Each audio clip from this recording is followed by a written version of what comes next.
Alright, my name is Cameron, and I'll be talking about who Frederick Taylor was, and I'll also be discussing his theories on scientific management. So here's just a brief overview here. So in my first slide, I'll be talking about who he was and what he's known for.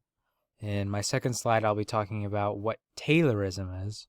My third slide, I'll be discussing how Taylorism is or is not still useful today. And then finally, my last slide will just be my works cited. So who was Frederick Taylor?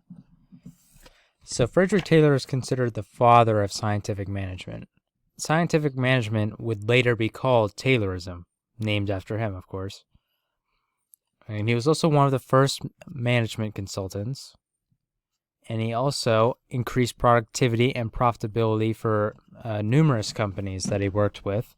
One of the more well-known companies I worked with was Bethlehem Steel, which was existed all the way up until 2003 when it filed for bankruptcy. He also led to the creation of a new branch of engineering, and that branch of engineering is industrial engineering. Now, what is Taylorism? In its most simplest form, most simplest definition is the practice of scientific management. But what Taylorism does is it breaks things down into very simple steps. And it focuses on how an employee can best do his or her steps. And, it picks out employees that are best fit for each job. So it promotes the idea of sticking certain employees in certain roles. So, for example, you take an employee and you categorize them based on their confidence levels, their experience levels, stuff like that. And you pair them or place them into certain roles that best fit, their traits and characteristics. And Taylorism also uses effective allocation of work, in that it allows managers to focus on planning and managing, and it allows workers to focus on working.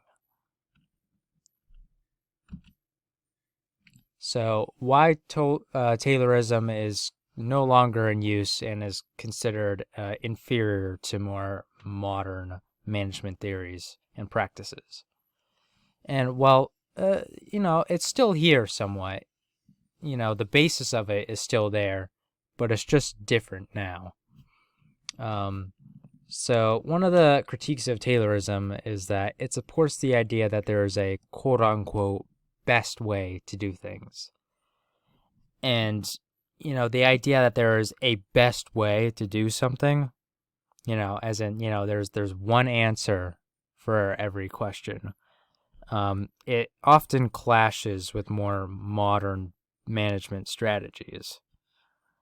It also, Taylorism also leaves out a lot of room for teamwork and individualism, and it often limits a single employee's ability to use his own judgment when problem solving.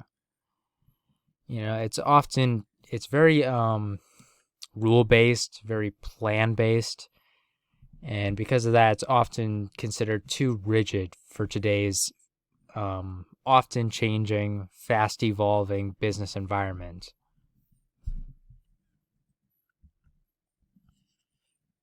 Now here's my works cited, and that is all. Thank you.